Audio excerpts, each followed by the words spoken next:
Hello people of the internet! My name is Jason, welcome back to the channel. In this video we're going to learn a card trick. This is actually one of the first card tricks I ever learned, and I really like it because on the one hand it's very puzzling and fooling, especially if you've never seen it before and don't know how it works. Yet on the other hand, it's a great introductory trick you could share with a friend to maybe stoke the fire and get them interested in magic, and it's not going to ruin or reveal any core magic secrets. The way I like to use this, let's say you've been showing some more advanced card effects with sleight of hand, and let's say they really enjoyed it and you wanted to give them something back, you can, if you like, offer to teach them this trick because it's something that someone new to magic could learn, yet it's also very fooling. So it's a great combination of those things. Anyway, let's go ahead and learn the King's Party. So grab your cards and let's get started. The first thing you want to do is pull out all the court cards along with the aces. Don't worry, I'll save you the time. So this is how you want the cards. All four kings, then queens, aces, and jacks. You can even get set up in front of the spectator, it doesn't matter. Start with the cards face down, and you can tell any kind of story you like. This is the story I use. You can change it up however you please. So mine goes something like this. There were four kings traveling through the countryside, and they were having a great time, but they decided to get a hotel that evening and take a rest, and they each got a separate room. That evening, they called in their queens to join them, and they were having a party, having a great time. But then the aces came to rob them of their wealth. So they called on their loyal jacks to save them. Now I asked the spectator, I want you to tell me, which order should I pick these up in? Like 1, 2, 3, which one first? So they point at one, I take it face down into the hand, and then they get to choose the next, and the next, and then I sometimes make a joke and I say, now which one? But you don't have to do that. So now I say, at this point, chaos was happening. They were running around from room to room to room, all over the place, like crazy. And I even offer them to cut the deck once. So the spectator comes over and cuts the cards, like that.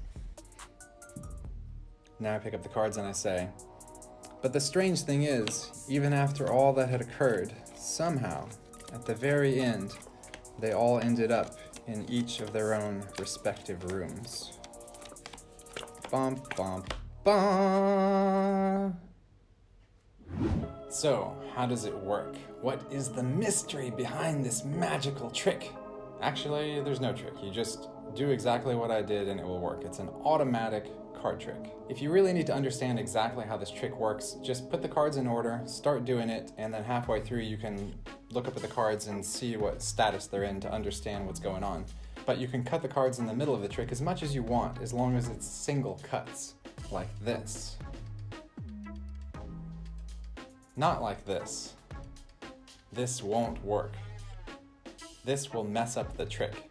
I'm not going to get into a super in-depth explanation because it's not necessary, but if you imagine this as being keys on a key ring, and imagine you had a hole drilled right through the middle, so there's a circle like a loop coming through.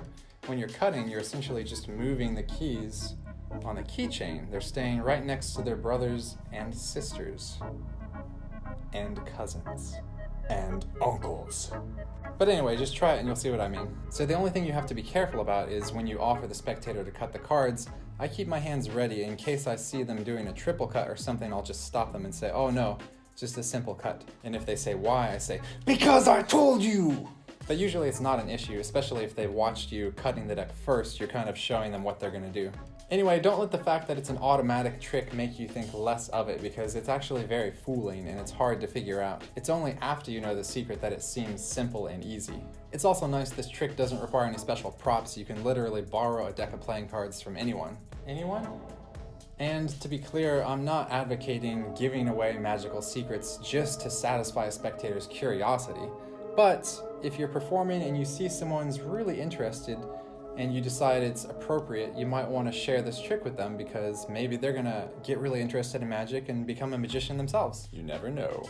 And by the way, leave me a comment below if you know the name of this trick. I think it's King's Party or Royal Vacation or something like that.